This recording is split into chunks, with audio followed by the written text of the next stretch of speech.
सभी विद्यार्थियों को नमस्ते। मैं आपके अपने YouTube channel learning with Rajat sir के इस प्लेटफॉर्म पर आप सभी का एक बार फिर से स्वागत करते हैं।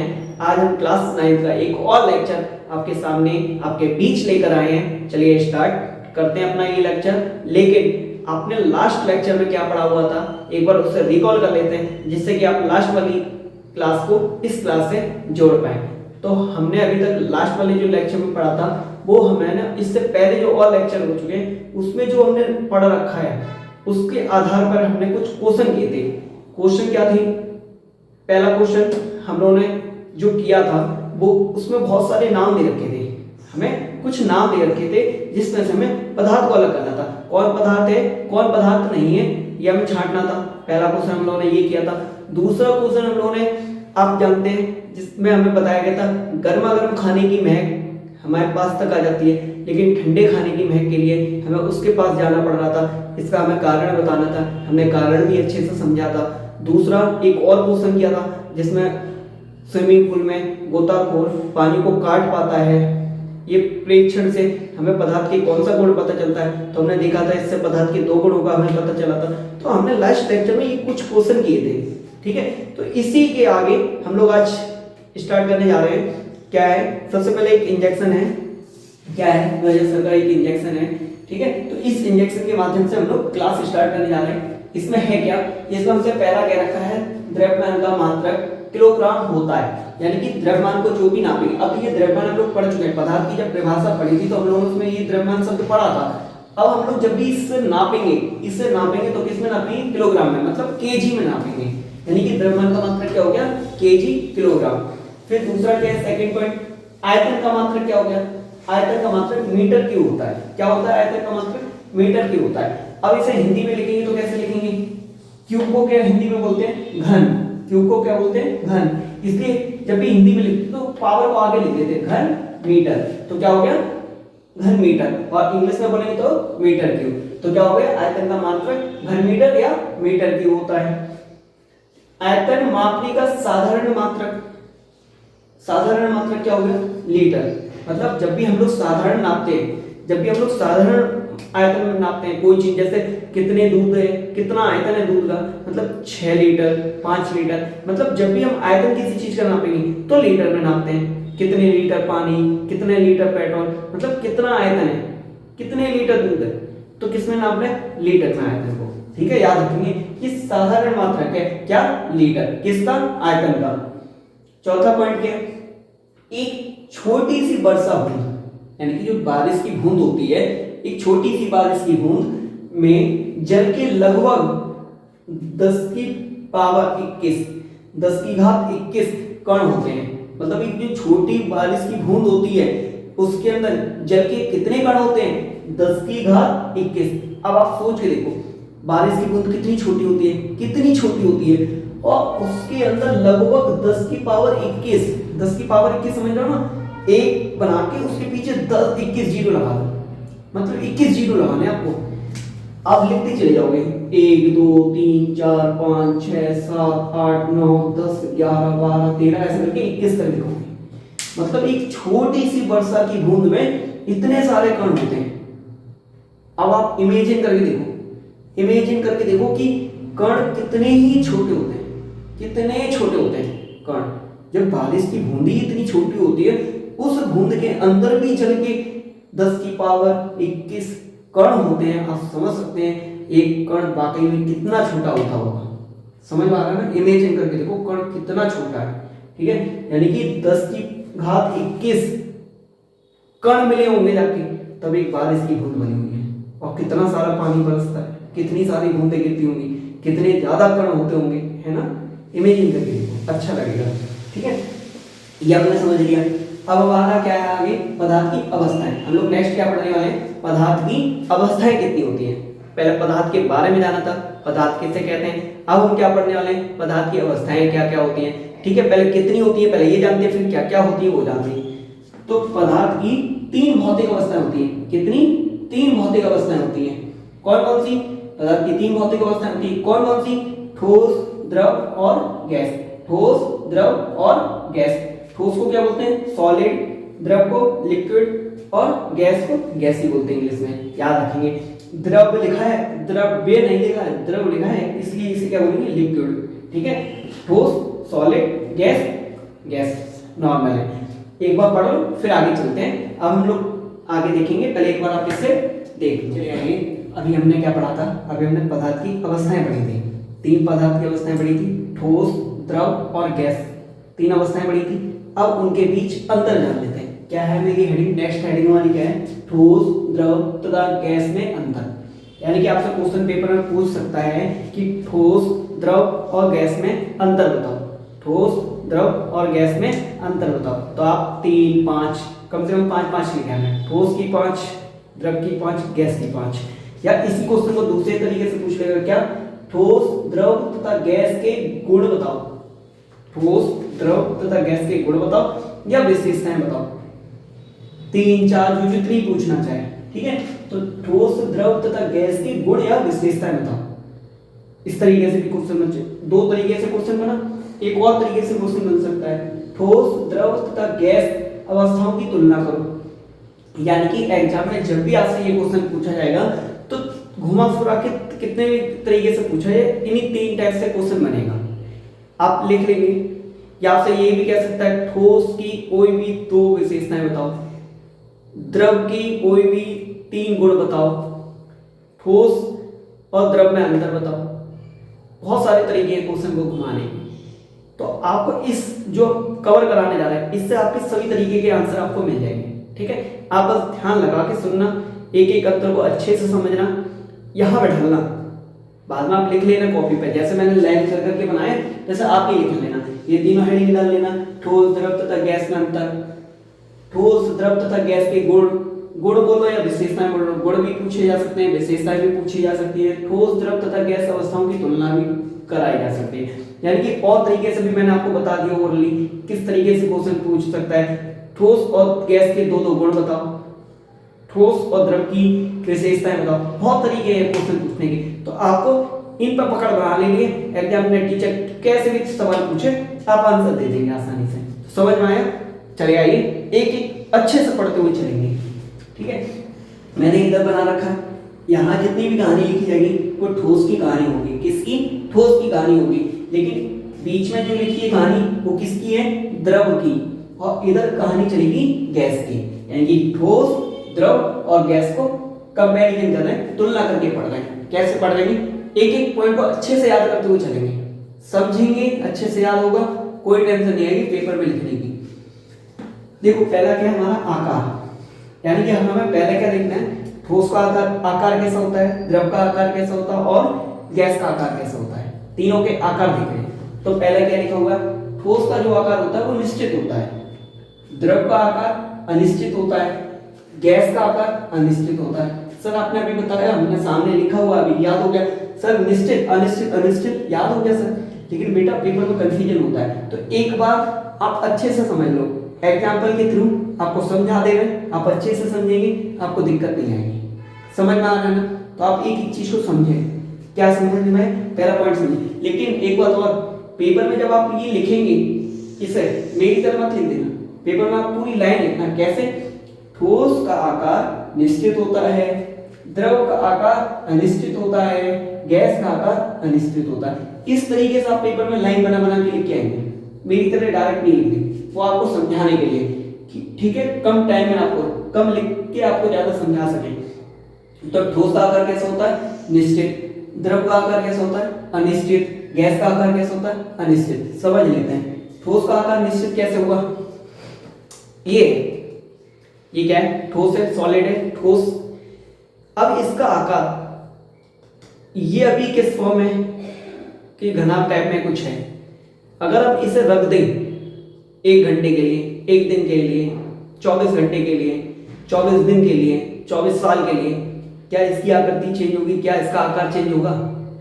आप ही बताओ, इसका आकार क्या चेंज होगा? नहीं ना, इसका आकार तो वही रहेगा जो आज आप जिस पे देख रहे हैं। कल को आप बूढ़े हो जाएंगे, आपके बाल सफेद हो जाएंगे, तब भी आपका आकार बदल सकता है, आपका फिगर चेंज हो सकता है, आपकी शक्ल चेंज हो सकती है। लेकिन इसका आकार जैसा आज है वैसा 10 साल बाद, 15 साल बाद वैसे ही मिलेगा। तो समझ में आया? तो ठोस का आकार निश्चित होता है, ठोस का आकार निश्चित होता है। समझ में आ रहा है? ठोस का आकार कैसा है, निश्चित होता है। अब द्रव का आकार कैसा होता है, अनिश्चित होता है। इसे समझ लो, ठोस का आकार निश्चित होता है, समझ में आ गया सभी के, क्यों निश्चित होता है ये भी समझ में आ गया।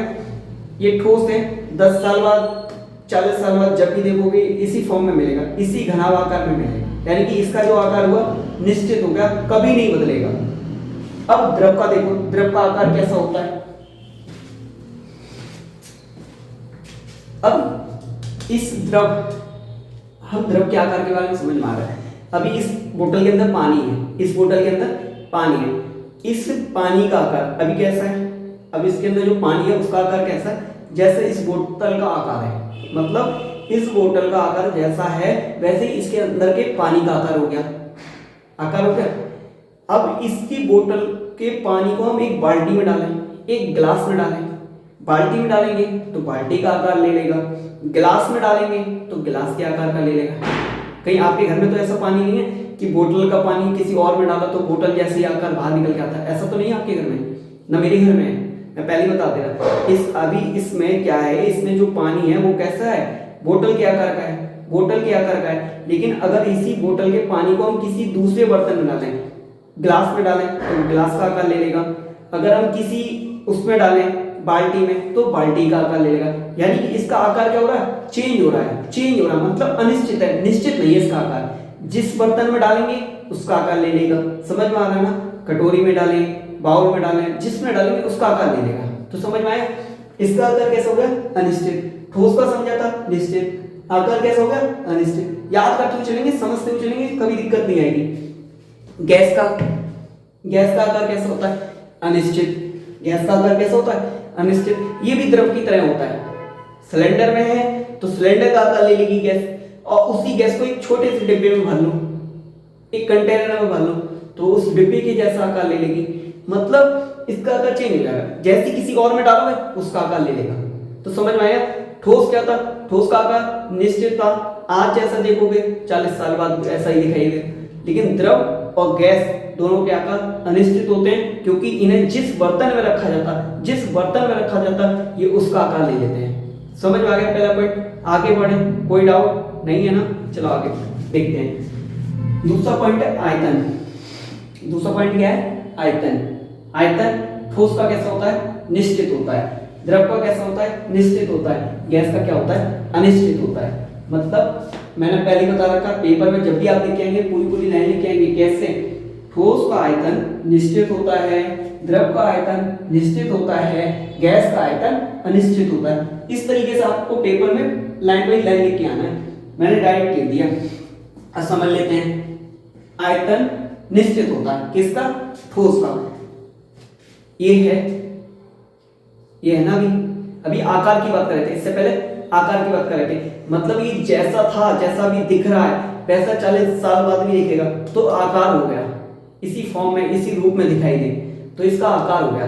अब हम आयतन की बात कर रहे हैं, आयतन की मतलब अब क्या है, अब अगर ये पतला हो जाए, मोटा हो जाए, ऐसा हो सकता है क्या, अगर हम इसे काफी टाइम तक रख दें, मान लो 1 घंटे के लिए, 24 घंटे के लिए, 24 साल के लिए, तो ये क्या पतला हो जाएगा, तेरी याद में ये पतला हो गया, ऐसा कुछ होगा, या मोटा हो जाएगा तेरे जाने की खुशी में, ऐसा तो नहीं है ना। ये अभी जितना है उतना ही बड़ा उस टाइम भी दिखाई देगा। तो क्या हुआ, इसका आयतन निश्चित है, आयतन निश्चित है, क्योंकि आज हमें जितना बड़ा दिख रहा है, जितना मोटा, जितना पतला आज दिख रहा है, 40 साल में हमें उतना ही दिखेगा 40 साल बाद भी। तो समझ में आया, आकार और आयतन दोनों ठोस के क्या होते हैं, निश्चित होते हैं। आकार और आयतन दोनों कैसे होते हैं, निश्चित होते हैं। द्रव का आयतन कैसा होता है, निश्चित। देखना, आकार अनिश्चित होता है। अब समझिए इसका, इस बोतल के अंदर पानी है, इस बोतल के अंदर पानी है, इस पानी का भी शेप क्या है, आकार क्या है, इस बोतल जैसा। जैसे इस बोतल को हमने गिलास में डाला, गिलास का आकार, जैसे इस बोतल के पानी को हमने बाल्टी में डाला तो बाल्टी का आकार, मतलब आकार चेंज हो रहा है, आकार बदल जा रहा है। जैसे बर्तन बदल रहा है, आकार बदल रहा है। मतलब इस पानी का क्या है, द्रव का क्या है, आकार निश्चित नहीं है, आकार निश्चित नहीं है। और आयतन निश्चित है। निश्चित कहते हैं आयतन, इस बोतल के अंदर जितना भी पानी आ रहा है, जितना भी पानी आ रहा है, मान लो 1 लीटर आ गया इस बोतल के अंदर पानी, इस बोतल के अंदर 1 लीटर पानी आ गया, अब इस बोतल के अंदर जो 1 लीटर पानी आया, अब हम उसे एक बाल्टी के अंदर डालें, बाल्टी के अंदर डालें, तो उसने इस बोतल का पानी ने बाल्टी के अंदर जैसे ही गया तो बाल्टी का आकार तो ले लिया, बाल्टी का आकार तो ले लिया, तो आकार तो अनिश्चित हो गया।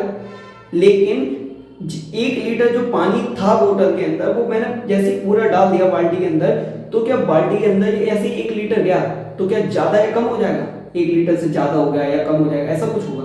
भाई 1 लीटर डाला बाल्टी के अंदर तो 1 लीटर ही होगा। तो आयतन क्या हुआ? निश्चित हो गया। आयतन का मतलब क्या होता है? मात्रा से। मात्रा से मतलब 1 लीटर इस बोतल में पानी था, 1 लीटर बाल्टी में डाला तो बाल्टी के अंदर का पानी ना तो बढ़ा ना घटा, मतलब आयतन कैसा रहा? निश्चित रहा। आकार चेंज हो गया क्योंकि बोतल के आकार का पानी था, बाल्टी में जाते ही बाल्टी के आकार का ले लिया। लेकिन 1 लीटर बोतल पानी था, बाल्टी के अंदर भी 1 लीटर बोतल ही पानी होगा, ऐसा नहीं 100 ग्राम 10 या 200 ग्राम ज्यादा हो जाए, ऐसा नहीं है ना। तो क्या हो गया? आकार अनिश्चित हो गया, आयतन निश्चित हो गया। समझ में आ रहा है? आकार अनिश्चित हो गया, आकार बदलेगा, बर्तन बदलेगा, आकार बदलेगा, लेकिन पानी की क्वांटिटी, पानी की मात्रा वही रहेगी, मतलब आयतन निश्चित रहेगा। समझ में आ गया? चले आइए गैस का देख लेते हैं। गैस का आकार अनिश्चित, गैस का आकार अनिश्चित रहता है, आयतन भी अनिश्चित रहता है। मतलब गैस को जिस बर्तन में डालेंगे, गैस को जिस बर्तन में, जैसे अभी द्रव का था ना, गैस को जिस बर्तन में डालेंगे उसका आकार ले लेगा, गैस को जिस बर्तन में डालेंगे उसका आकार ले लेगा, यानी कि आकार कैसा होगा? अनिश्चित। आयतन भी अनिश्चित होगा। सर ये कैसे हो सकता है? आयतन अनिश्चित कैसे हो सकता है? जैसे ही हम डालेंगे आयतन को, जिस पात्र में डालेंगे, जिस पात्र में डालेंगे जरूरी, क्योंकि क्या करता है ये आयतन फैला देता है, ये अपने कणों को फैला देता है, तो गैस का आयतन कम और ज्यादा भी हो सकता है। ज्यादा तो नहीं होगा, कम हो जाएगा, लेकिन क्योंकि गैस क्या करती है, गैस के कण भागते हैं और भागेंगे तो वो कम हो जाएंगे। समझ आ रहा है? जैसे ही मैंने पानी, बोतल के पानी को 1 लीटर बोतल पानी जो था वो मैंने जैसे ही बाल्टी में डाला तो बोतल तो पूरी बाल्टी के अंदर चली गई, लेकिन जब हम गैस को डालते हैं दूसरे बर्तन में तो गैस थोड़ी सी बाहर निकली, क्योंकि गैस के कण भागते हैं, भागने से क्या हुआ? गैस कम हो, तो आयतन क्या हुआ? अनिश्चित हो गया। आयतन क्या हुआ? अनिश्चित हो गया। समझ में आ रहा? अब ट्रिक से समझ लो। ठोस का देखो आकार और आयतन निश्चित निश्चित थे, निश्चित और निश्चित थे, दोनों जगह फिक्स है, निश्चित है। यहाँ दोनों अनिश्चित हैं। गैस में दोनों अनिश्चित होते हैं, ठोस में दोनों निश्चित होते हैं। ठोस और गैस की टेंशन खत्म, ठोस में दोनों निश्चित, आकार और आयतन निश्चित। गैस में दोनों अनिश्चित, आकार भी अनिश्चित होता है और आयतन भी अनिश्चित। याद क्या रखना है? केवल द्रव को याद कैसे रखना है? द्रव को। आकार अनिश्चित बता ही दिया है, इसे भूलेंगे नहीं सर, उसकी टेंशन ना लो, उसको आपने ट्रिक के द्वारा याद कर दिया कि इसके दोनों के निश्चित होते हैं, उसके दोनों अनिश्चित होते हैं। और द्रव की तो हम वैसे ही नहीं भूलने वाले हैं, हमें पता है बोतल के आकार का है, बोतल में पानी है तो बोतल के आकार का, जैसे बोतल के पानी को बाल्टी में डालेंगे बाल्टी के आकार का, बाल्टी के आकार को ग्लास में डालेंगे तो ग्लास का आकार ले लेंगे, मतलब आकार अनिश्चित है। आयतन 1 लीटर बोतल है, 1 लीटर बोतल की है तो 1 लीटर बाल्टी में डालेंगे तो 1 ही लीटर रहेगा, ना कम होगा ना ज्यादा होगा, तो आयतन निश्चित हो गया। समझ में आ गया? आगे बढ़े, दोनों पॉइंट क्लियर है? बिल्कुल क्लियर है।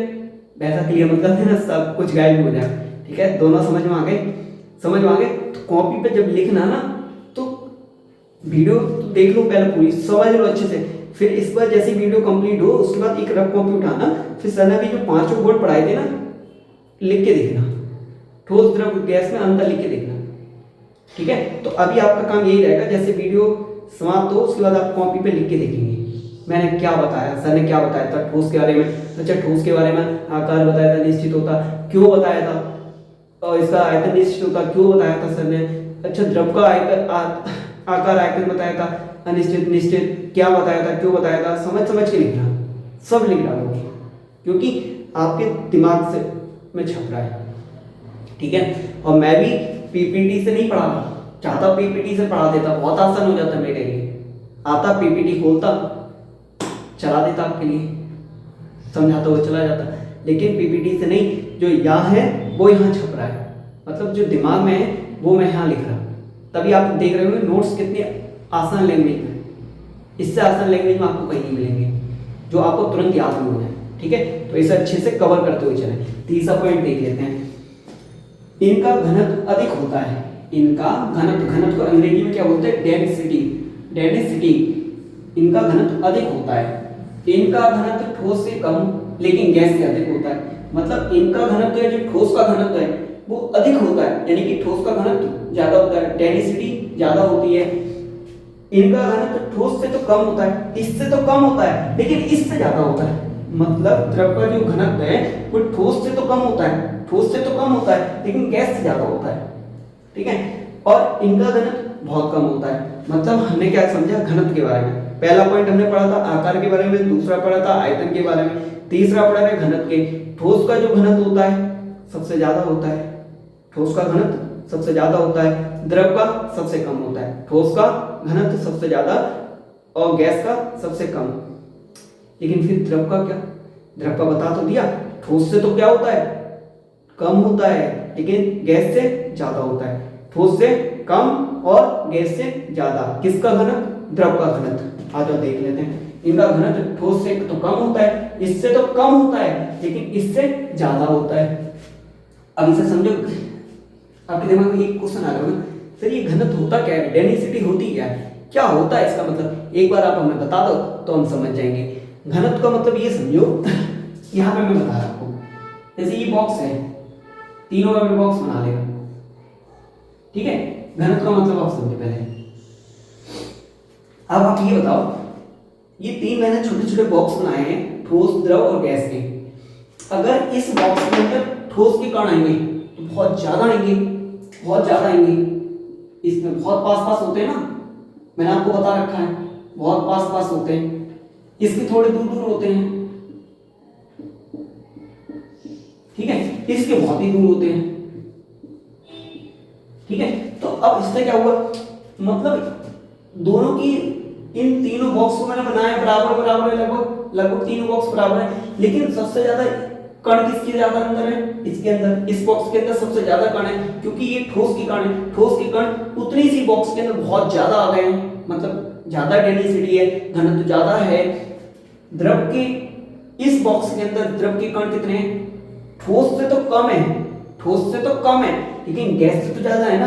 तो बस घनत्व भी यही होता है, द्रव का घनत्व ठोस से तो कम है लेकिन गैस से ज्यादा है। समझ में आ रहा है ना? समझ में आ रहा है। ठोस के कण देखो इससे कम है ना, तो घनत्व भी कम होगा। मतलब एक छोटी सी जगह के अंदर, एक छोटी सी जगह के अंदर ज्यादा से ज्यादा लोग आ जाए, एक छोटे से कमरे के अंदर। मतलब एक कमरा है, एक कमरा है, घनत्व को और अच्छे से समझो। एक कमरा है जिसमें आप अभी इस वीडियो को देख रहे हैं, उस कमरे के अंदर 100 लोग आ जाए, और एक टाइम इसी कमरे के अंदर जिसमें आप बैठे हो, इसी कमरे के अंदर 1000 लोग आ जाए, तो किस टाइम आपका घनत्व ज्यादा होगा? किस टाइम उस कमरे का घनत्व ज्यादा होगा? जब 1000 लोग उस कमरे के अंदर होंगे। यानी कि उतनी सी जगह में जब ज्यादा लोग होते हैं, उतनी सी जगह में जब ज्यादा लोग होते हैं तो घनत्व क्या होता है? ज्यादा होता है। उतनी सी जगह में जब ज्यादा लोग होते हैं तो घनत्व क्या होता है? ज्यादा होता है। समझ में आ रहा है? समझ गए? आगे चलें। मतलब समझ में आ गया, घनत्व ठोस का सबसे ज्यादा होता है, ठोस का घनत्व सबसे ज्यादा होता है, गैस का घनत्व सबसे कम होता है, द्रव का घनत्व ठोस से तो कम होता है, ठोस से तो कम होता है लेकिन गैस से ज्यादा होता है। घनत्व अब अगर भूल जाए तो बता दी, ना भूलोगे, याद ना आए ये बॉक्स बना लेना। घनत्व याद ना आए तो सर ने बोला था ये 3 बॉक्स बना के हम समझ लेंगे। इस बॉक्स के अंदर कण ठोस के ज्यादा आ जाएंगे, मतलब ज्यादा घनत्व। इस बॉक्स के अंदर द्रव के कण आएंगे लेकिन ठोस से कुछ कम आएंगे, इसलिए ठोस से तो कुछ कम होगा घनत्व। द्रव से तो ज्यादा कण है, मतलब द्रव से गैस से मतलब ज्यादा कण है, तो मतलब गैस से घनत्व ज्यादा होगा द्रव का, और इस गैस का घनत्व सबसे कम होता है क्योंकि इस बॉक्स में गैस के कण बहुत कम आ रहे हैं। समझ में आ गए? 3 पॉइंट समझाए, अच्छे से समझ में आ गए, कोई दिक्कत? आकार समझा, आयतन समझा, घनत्व समझ लिया। अब आगे आ जाओ। आगे चौथा क्या है? ये तरल नहीं होते हैं, ये तरल नहीं होते हैं अर्थात ये बह नहीं सकते। ये तरल नहीं होते हैं अर्थात ये बह नहीं सकते। तरल पदार्थ, तरल की एक गुण होता है, तरल एक गुण है, तरल का मतलब होता है जो बह सकते हैं। तरल वो पदार्थ होते हैं जो बह सकते हैं। तरल का मतलब होता है बहना, तरल का मतलब होता है बहना। अब क्या हुआ? ये तरल नहीं होते हैं, ये तरल नहीं होते, अर्थात ये बह नहीं सकते। ठोस ये है, ये है ना, ये क्या बह सकता है? आप इसे रख दो 4 घंटे बाद, 4 दिन बाद, 40 दिन बाद, 4 साल बाद, जब भी आके देखना ये इसी फॉर्म में मिलेगा। बहता हुआ नजर आएगा? नहीं आएगा ना, तो ये बह नहीं सकते। ये तरल नहीं होते इसलिए बह नहीं सकते। ये तरल होते हैं अर्थात ये बह सकते हैं। भाई पानी है, तरल होता है, लिक्विड होता है, यानी कि बह सकता है। पानी गिर गया, गिर के वो बहना स्टार्ट कर देगा, बहना स्टार्ट कर देगा। शहद है, गिरा, धीरे धीरे बहना स्टार्ट कर देगा। यानी कि तरल पदार्थ जो भी होते हैं वो क्या करते हैं? बहना स्टार्ट कर देते हैं। तरल मतलब बहना, बहना मतलब बहना नहीं बहना, जैसा आप बहन जाते हो। ठीक है, तो याद करो ये क्या है? ये भी तरल होते हैं, ये भी तरल होते हैं, अर्थात ये भी बह सकते हैं। हाँ, गैस भी तो बह सकती है। आपने देखा होगा किचन में अगर गैस सिलेंडर अगर ऑन रह जाए, ठीक है, तो गैस क्या पूरे में फैल जाती है ना, पूरे में बह जाती है। हम लोगों को महक लगने लगती है, हाँ स्मेल आ रही है कि हाँ गैस लीक हो रही है। तो ये भी क्या है? ये भी तरल होते हैं और गैस की तरह बह सकते हैं। अब तुम क्या चाह रहे जमीन पे बहेगा ना, गैस के कण हल्के होते हैं, ऊपर उड़ेंगे, तभी तो तुम्हें पता चल जाता है स्मेल आ रही है, गैस गैस मतलब लीक हो रही है। तो ये भी क्या कर सकते हैं? ये भी तरल होते हैं, ये भी बह सकते हैं। समझ में आ रहा है ना? 4 पॉइंट पढ़े, अच्छे से पढ़े, दिमाग के अंदर जा रहे हैं ना, अंदर ही आना, बाहर मत निकाल देना। 5वां क्या है? ये गर्म करने पर फैलते हैं, ये गर्म करने पर फैलते हैं, ये गर्म करने पर ठोस से अधिक फैलते हैं, ये गर्म करने पर बहुत तेजी से फैलते हैं। मतलब 5वां पॉइंट क्या है आज का जो अभी हमने सिखा रहे हैं? ये गर्म करने पर फैलते हैं। मतलब आपने जैसे लोहे को गर्म किया, लोहे को गर्म किया, आपने देखा भी होगा जो लोग लोहे को गर्म करते हैं, लोहा धीरे धीरे क्या करता है? फैलना स्टार्ट कर देता है। लोहा धीरे धीरे फैलना स्टार्ट कर देता है। प्लास्टिक को भी हम लोग जब जलाते हैं तो प्लास्टिक क्या करती है? तो फैलना स्टार्ट कर देती है, यानी कि प्रसार होना स्टार्ट हो जाता है उसका। देखा है ना सभी ने? तो क्या हुआ? जो ठोस होते हैं वो क्या करते हैं? गर्म करने पर फैलने लगते हैं। भाई वो लोहा है, अभी ये प्लास्टिक है, ये कहीं फैल रही है, लेकिन जब इसे गर्म करेंगे, जब इसे गर्म करेंगे तो ये क्या करना? फैलना स्टार्ट कर देगी, प्रसार करना स्टार्ट कर देगी। ये गर्म करने पर ठोस से अधिक फैलते हैं। ये जलाएंगे, ये गर्म करेंगे तो थोड़ा ही फैलेगा, ये गर्म करेंगे तो थोड़ा सा फैलना स्टार्ट करेगा, लेकिन ये गर्म करने पर ठोस से अधिक फैलते हैं। ठोस से अधिक कैसे फैलेंगे? भाई कोई लिक्विड चीज है, बॉयल कर लें, उबाल लें, उबालेंगे तो इसके कण बहुत दूर दूर जाएंगे, उबलेगा, भाप बनेगी, भाप से कण दूर दूर जाएंगे, मतलब ये बहुत ज्यादा फैलते हैं। और सबसे ज्यादा ये फैलते हैं, ये तो आवारा ही है। ये गर्म करने पर, मैंने तो इनका नाम आवारा रख दिया, ठीक है, ये गर्म करने पर बहुत तेजी से फैलते हैं। मतलब इन्हें हल्की सी हीट मिली नहीं है। और गैस की, आप तो वैसे ही जानते हैं गैस के कण कितनी तेज गति ऊर्जा होती है, कितनी तेज गति करते हैं। और इन्हें जैसे थोड़ा सा हीट और कर दो, थोड़ा सा गर्म और कर दो, चहचहाने लगते हैं, ये बहुत तेज भागने लगते हैं। इसकी नाक पे हर समय गुस्सा बैठा रहता है, बस थोड़ी सी आग लगा दो, हवा में दिखाई देंगे। तो समझ में आ रहा है? हम लोगों ने 5 पॉइंट पढ़ लिए। आकार पढ़ा, पहला पॉइंट आकार पढ़ा था, दूसरा पॉइंट आयतन पढ़ा था, तीसरा घनत्व को जाना, फिर चौथा हम लोगों ने ये देखा था कौन गर्म करने पर फैलता, कौन गर्म करने पर नहीं फैलता है, ये हम लोगों ने देखे थे। यानी कि आज हम लोगों ने जो भी पॉइंट पढ़े, आप एक बार इन्हें देख लो, इन्हें एक बार अच्छे से देख लो। फिर अभी जैसी वीडियो ऑफ हो जाए, ओवर हो जाए, उसके बाद आप रफ कॉपी निकालना और फिर याद करना सर ने पहला पॉइंट क्या बताया था, अच्छा आकार बताया था, दूसरा पॉइंट को क्या बताया था, अच्छा आयतन बताया था, तीसरा पॉइंट क्या बताया था, अच्छा घनत्व के बारे में बताया था, किसका घनत्व ज्यादा किसका कम होता है, अच्छा चौथा पॉइंट क्या बताया था, हम तो भूल गए। क्या देख रहे एक बार वीडियो? नहीं, सोचो तो, सर ने बताया तो इतने अच्छे से बताया था। अच्छा, जो तरल पदार्थ वे होते हैं जो बह सकते हैं, सर ने बताया था ठोस नहीं बह सकते हैं, तरल नहीं होते हैं यानी बह नहीं सकते। अच्छा द्रव बह सकते हैं, द्रव बह सकते हैं तो गैस भी बह सकते हैं ऐसे। फिर 5वां क्या बताया था, गर्म करने पर ये फैल जाते हैं ठोस, और ऐसे करके ये गर्म करने पर और ज्यादा फैल जाते हैं। ये तो और भी आवारा हैं, ये तो और ज्यादा ही फैल जाते हैं। ठीक है, तो हमने क्या 5 पॉइंट ऐसे करके आप लिखते अपनी लैंग्वेज में लिख लेंगे, और फिर इसे एक बार वीडियो ऑन करेंगे, इसमें से आप पूरा लिख डालेंगे। और इससे साथ ही साथ याद रखते हुए अभी बहुत ज्यादा पॉइंट है, हम लोग सब पढ़ेंगे, एक एक करके पढ़ेंगे, कहीं आपको कोई कमी नहीं आने देंगे, तुरंत आपके दिमाग में डालेंगे हैं। तो एक बार देख लो, फिर आगे चलते हैं।